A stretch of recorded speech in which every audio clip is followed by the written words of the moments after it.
Okay, here's the situation. You're responding to a call in your community. There's an intense wildland fire spreading towards a neighborhood. As you arrive, things are happening quickly. A task force is assembling. Maybe they're career firefighters, maybe volunteers.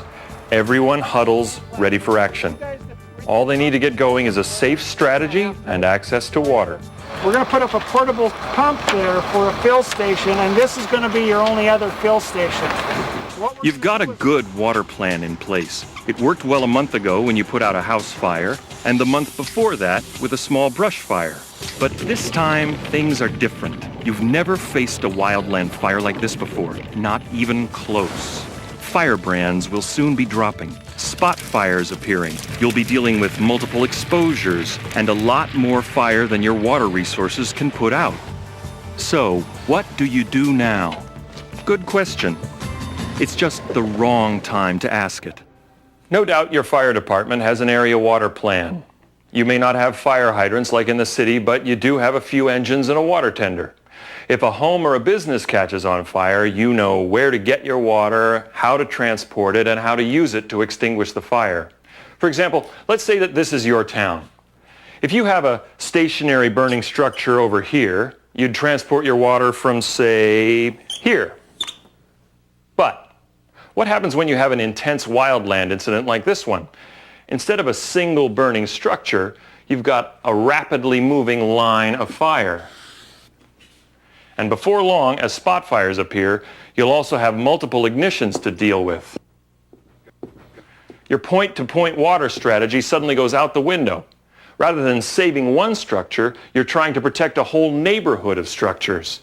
You now have a new water logistics problem on your hands. So, with limited equipment and a small crew, how do you possibly transport water and hose lays to all of these structures? The answer is, you don't. Let's go back to our opening scenario. Okay, what I'd like to do is deploy the Forest Service 2 engines and the DNRC engine, the state of... As you recall, your task force is ready to move into action. You've assessed the situation. The fire over the ridge is uncontrollable, and you've got more structures than resources. So it's time to shift from an offensive strategy to a defensive one. What does that mean? It means that instead of trying to stop the fire, you're going to do your best to prepare these homes so that they'll withstand it. Then, just before the fire arrives, you're going to move to your safety zone and let the fire pass through. You'll then return as soon as it's safe to mop up or overhaul any structure starts or spot fires that threaten structures. The key is to stay mobile at all times. Be smart and creative and react quickly as the situation changes. The results of this strategy may surprise you. You could wind up needing a lot less water than you'd expect. And if your homeowners have applied Firewise principles, you'll use even less water. Okay, so you send your engines or tenders off to the stream to get water. At the same time, you split your crew into teams and direct them to locate structures. The first step, before anyone squirts a drop of water, is to know which structures can be effectively protected. And that will depend upon how well these residents have prepared their homes. So you triage the homes for extreme conditions. Your teams apply their knowledge of fire behavior and the ignition potential of these structures. And again, you mentioned the deck. We'll get that cleaned off, sweep all the needles off of there.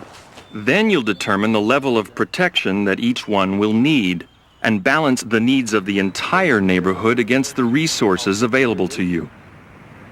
That may mean having to make some tough decisions. If you decide that a group of homes will consume too many resources, you may have to leave them unprotected. Time and water are limited. You can't afford to waste either. A home or community built with Firewise principles in mind could resist ignition without assistance. For example, spraying water on a fire-resistant roof would waste resources and time. The way the property is maintained can also mean the difference between success and failure. A resident can help avoid disaster by practicing Firewise maintenance, such as removing these pine needles on the roof and in the gutters. And these fine fuels could easily be ignited by firebrands or carry a surface fire that would jeopardize the home. As you can see, there are also some heavier fuels near the house. And don't overlook this wood pile over here. The assessment? With enough time to prepare these vulnerable areas, this home has a decent shot of surviving the fire. Okay, so how do you prepare a structure? Your gut instinct may be to charge the hose line and drench the home and yard, but that would waste water and time. You'd probably deplete your water supply and leave the rest of the neighborhood unprotected. Instead, consider this thought. Sometimes your most efficient use of water involves not using water. Just ask Lee Buller of the Creston, Montana Fire Department. In doing mitigation, we try and go in and limit the use of water to start with, and try and remove the brush and debris away from the house and off of the house. What we look for is the proximity of the vegetation to the structure. If we're dealing with a lot of vegetation within a 30-foot buffer zone, we want to try and thin that down as best we can, as quick as we can, depending on rate of spread of the fire. We don't have to clear everything out, but we want to try and get good separation in the tree canopy, 15, 20 feet. So maybe every other tree or something we might want to thin out of the location. If there's a lot of debris in the gutters, in the gutter drain system, or up on the house, we'll try and remove those. If it's easier to just take the gutter down, sometimes that's very feasible, and especially with like plastic or vinyl gutters, they have a chance to catch on fire and be the ignition source of the house. If they have a bunch of lawn furniture or stuff sitting on the deck, we'll take and remove that from the house and get it away. That kind of stuff catches a lot of embers, and we try and do this all before the fire comes. And that way we'll have our water available to use. If it does start burning, we'll be able to use that water to put that out. By removing some flammable vegetation, you'll both eliminate fuel and save your water for other uses. But this tactic only goes so far. You'll need water to wet dry vegetation in the yard and vulnerable parts of the house. Which means bringing out the big guns and soaking everything, right? Probably not. A heavy stream works well to extinguish structural fires, but in our situation, it would deliver too much water to too small an area. Not only would it be overkill, it would defeat our need to stay mobile. Imagine having to move these hoses from structure to structure. It'd take forever. You'd exhaust your crew. Plus, you'd waste water every time you disconnected and recharged.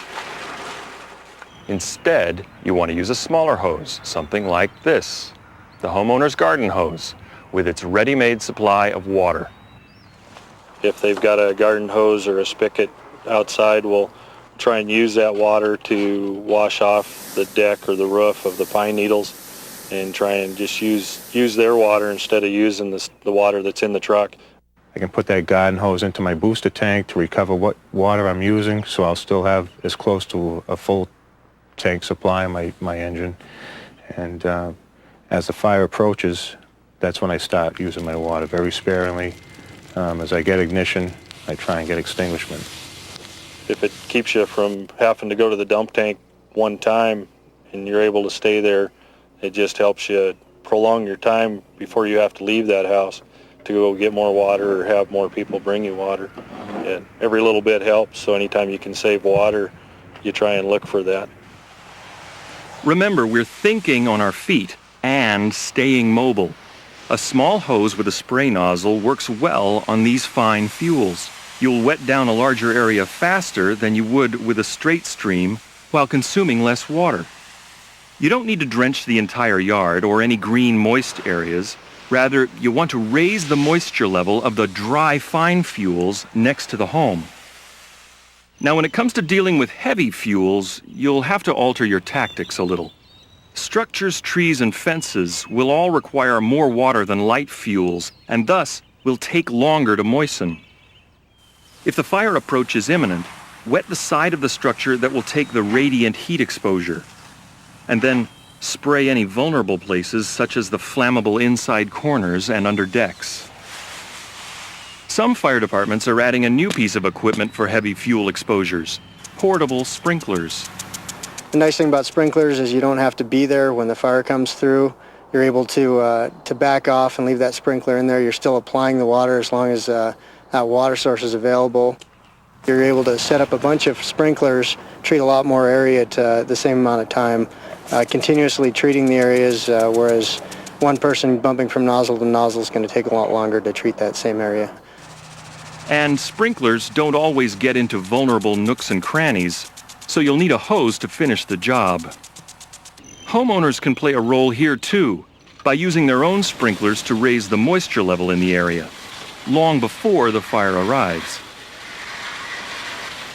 Now, you may be wondering how additives to water such as foam and gels fit in. Well, foam can make your water go a lot further. In fact, it can reduce water usage by as much as 2/3. Foam can also be very effective at covering vulnerable nooks and crannies and fine fuels. But it'll only last up to an hour, and it doesn't apply well in high winds. I'd recommend using the ones rated Class A. They're biodegradable, and homeowners can wash them off fairly easily. Now, gels, they stick well to vertical surfaces and provide good radiant heat protection. Using gels over plain water buys you a lot of time. If you put water on a house, it'll dry off and be gone. Even after the gel dries, it still does you a lot of good on the house, and a lot of times you'll have time to come back and pre-treat the house, just wet that gel down a little bit. However, gels are more expensive and require mixers and special nozzles. They can also leave a residue that is difficult to remove. Whether you're using additives or water, or dealing with light or heavy fuels, your tactics remain the same. You want the water or additives to soak in, not run off. Okay, we've talked about applying water. Now what about accessing and delivering water? First of all, don't overlook any potential domestic sources. Many homeowners today have water tanks on their property. Some have swimming pools. And many subdivisions contain cisterns. Tap into these sources with a pump and preserve your own water resources for later. Now, getting back to our scenario. As you'll recall, we sent the apparatus to a nearby stream to fill up. As they return, what do you do with them? Remember, your apparatus is limited. You can't deliver water to every structure. So consider having your tenders dump their water in portable tanks. That will free them up to head back and refill. So where do you set up these porta-tanks? You might dedicate one to a single structure with a portable pump, just as you would during a structural fire. You might also place another as a quick fill source at a road junction. That way engines can refill without going all the way back to the pond. The key is to think strategically about your resources. First, identify several water sources. If one gets cut off by the fire, you'll have a plan B or C to fall back on. Second, make sure your resources and equipment aren't in the path of the flames. That way they'll be protected when the firefront burns through. And third, protect any bridges or infrastructure that link you to your resources or serve as an escape route so you won't get cut off. Now, we haven't talked about hydrants. Our scenario assumed we didn't have any. But what if your town does? You'll use them differently during a wildfire. You won't hook up your engine and pump as you do with structural fires. Think about it. If the fire suddenly flared up and you had to escape, you'd have to stop and detach your hoses first. Some departments have lost equipment and injured firefighters simply because they didn't have time to detach. Instead, use your hydrants as a place to fill your apparatus, and then drive away. You're staying mobile and safe. If you want to speed up the filling process, try leaving a hydrant wrench and a fill hose at the hydrants. And speaking of hydrants, you don't want to lose homes because of something as small as this. Not all fire departments use the same size connectors. Seems like fire departments learn this over and over the hard way. Not having compatible equipment with nearby responding fire departments can end in disaster. Make sure you have appropriate adapters for your hydrants and hoses to give to your mutual aid partners. All the water in the world won't do you any good if you can't access it. Okay, the fire is just about to arrive. Your teams have prepared the exposures around as many homes as possible. Their goal wasn't to prevent every ignition. It was to reduce each structure's risk so that it won't become involved as the firefront passes through. If more homes here had applied Firewise principles, your teams could have worked more effectively and prepared a lot more homes. As the fire approaches, it's time to move to your safety zone. If your safety zone is located within the neighborhood, you can still use this time to extinguish spot fires that threaten structures. You should have left a sufficient amount of water in reserve. You won't need a lot to put out a spot fire. Even a shovel full of dirt could do the trick. Make your reserve last. Don't use your water without first assessing the situation. Now, if you're waiting in a safety zone outside the neighborhood, take this time to reorganize and plan your re-entry. Refill your apparatus and decide which engines will go to which areas. Once the Firefront has passed through the neighborhood, re-enter quickly as soon as it's safe. Once you're back in, you'll shift from defensive to offensive mode. It's time to put out and overhaul any structure ignitions or spot fires that endanger structures. Send some of your crew to check out the neighborhood. Concentrate on structures first. Prioritize. Some homes may need immediate attention. Others may be so involved that you couldn't save them no matter how much water you have. But at the same time, remember that not all fires present an imminent danger to structures. At this point, a backpack pump may be your best water delivery device. It will extinguish most small ignitions and permit your crews to cover a lot of ground quickly. Walk around the entire structure. Check any place that embers might collect and ignite it if left unattended. You might designate an engine to patrol the neighborhood and resupply the hand crews. Take the time to check on foot. Drive-by checks can overlook a small start and cause you to lose a home. It's happened many times. It's really important to go back in and check out each structure after the fire's passed through. Here's three of them. Got one, main one right here, and this one. There can be any number of things, duff or heavier fuels that still have some kind of fire in them that could spread back into a structure. Firebrands and embers will hide themselves into the most unbelievable locations in and around the structure. So hours after you leave that structure doing structural protection, you may return and find that home has ignited. So you want to go back and really double check everything 2-3 times over a good long duration of time, 3, 4, 5, 6 hours, sometimes even 10 hours you want to go back and return. The embers can get into some real crazy places, smolder a while, and then you got ignition and you got a problem if nobody's around. You're usually dealing with just a small spot fire. You're dealing with a handful of pine needles that are burning and a half a gallon of water will put that out. Whereas if you wait for 15-20 minutes, you're going to be looking at 2 or 3 trucks to actually put that out, and it's going to be a whole lot more of a problem. A successful operation begins long before a wildland fire arrives. The residents in your community play a crucial role in your effectiveness. By applying basic fire-wise principles, they can make the difference between your success and a disaster. Success also requires a new way of thinking. As we've seen in the scenario, how you get your water matters less than how you use it. And being mobile and thinking on your feet matters more than how much water you have. Because a dozen tenders filled to the brim might not do as much to save a home as one well-timed pail of water.